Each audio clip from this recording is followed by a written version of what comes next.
नमस्कार, आप देख रहे हैं न्यूज़ 4 सीजन्स। तो चलिए रुक करते हैं आज की प्रमुख और बड़ी खबर पर।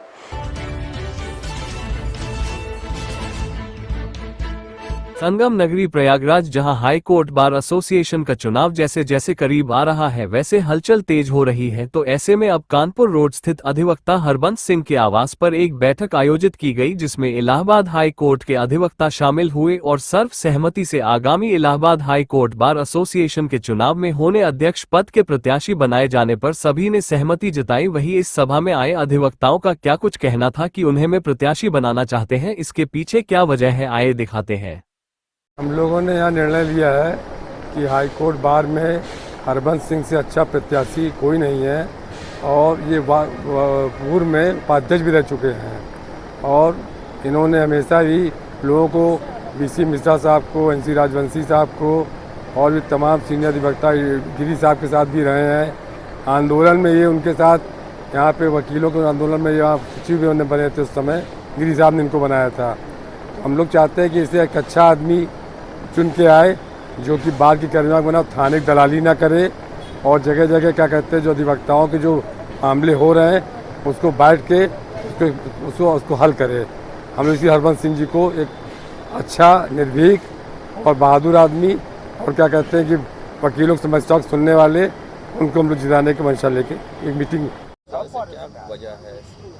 सर, आगामी इलाहाबाद उच्च न्यायालय का जो बार एसोसिएशन का चुनाव है उसमें हरबंस सिंह साहब हम लोगों के अध्यक्ष पद के प्रत्याशी हैं।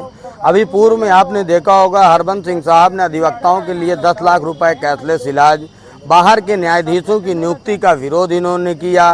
इलाहाबाद उच्च न्यायालय प्रांगण में जो व्याप्त कुरीतियाँ और भ्रष्टाचार है उसकी बात उजागर किया। चैम्बर आवंटन न्यूनतम धनराशि के लिए आपने मुद्दा उठाया। न्यूनतम धनराशि पे जूनियर बच्चों के पास पैसा नहीं होता, वो इलाज नहीं करा सकते, चैम्बर कैसे इलाज कराएंगे। और जो लिस्टिंग की व्यवस्था बहुत बुरी और दयनीय स्थिति है। इलाहाबाद हाई कोर्ट उच्च न्यायालय का अधिवक्ता मीरा माँ के बच्चे की तरह टहल रहा है। न मुख्य न्यायाधीश पद महोदय हमारा सुन रहे, न हमारे बार एसोसिएशन के कार्यकारिणी हम लोगों के बारे में सोच रही है। इसलिए हम लोगों ने ऐसे व्यक्ति के व्यक्तित्व के धनी हरबंस सिंह साहब को चुनाव इसलिए लड़ाया है कि हम आम अधिवक्ता ये हैं, आम अधिवक्ता की समस्याओं को समझते हैं। जो जमीन से उठेगा, जमीनी व्यक्ति के व्यक्तियों के बारे में समझेगा, उनके कष्ट की बात उठाएगा। और मुझे ये पूरा विश्वास है हरबंस सिंह न थाने की दलाली करेंगे न न्यायाधीशों की दलाली करेंगे। इनका व्यक्तित्व बहुत अच्छा है। इनका पूर्व कार्यकाल पूर्व उपाध्यक्ष के रूप में हम लोगों ने देखा है, बहुत ही सराहनीय। आम अधिवक्ता के प्रति आपकी गहरी संवेदना, हार्दिक संवेदना रहती है। ऐसे व्यक्तित्व के धनी व्यक्ति को ही वोट देना हम आम अधिवक्ताओं का प्रथम कर्तव्य है। हमारे बुजुर्गों ने ये बताया था, जब हम लोग लगभग 300 साल गुलाम थे, हिंदुस्तान विदेशी शक्तियाँ यहाँ राज्य करती थी, तो हमारे आपके बीच के जो पूर्वज लोग थे अधिवक्ता, उन लोगों ने हमें आज़ादी दिलाई है। ये इतिहास बताता है, चाहे पंडित मोतीलाल जी रहे हो, पंडित जवाहरलाल रहे हो, पंडित महात्मा गांधी जी रहे हो, ऐसे सारे अधिवक्ता लोग थे जिन्होंने हमें आज़ादी दिलाई है।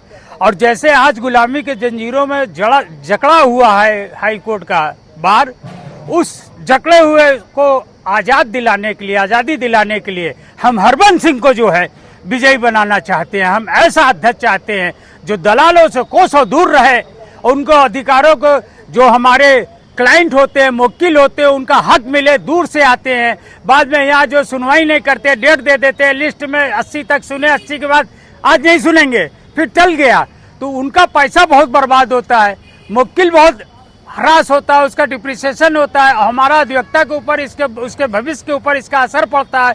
इन सब चीज़ों को दूर करने में ये सक्षम है हमारे हरबंस सिंह जी। इसलिए हम लोग सब लोगों ने एक स्वर से सोचा है कि हम इन्हें विजयी बनाएंगे।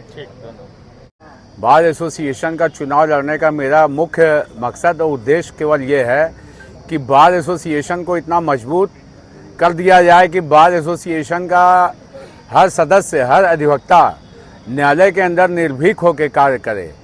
जब तक अधिवक्ता निर्भीक नहीं होगा तब तक वो अपना कार्य न्यायालय के अंदर ठीक ढंग से कर नहीं सकता।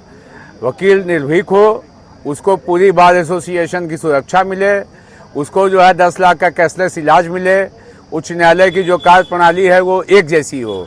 ये ना हो कि हर न्यायालय का अलग अलग संविधान हो, अलग अलग कानून हो। और मेरा हमेशा ये मानना रहा है कि मजबूत अधिवक्ता ही मजबूत वादकारी को न्याय दिला सकता है।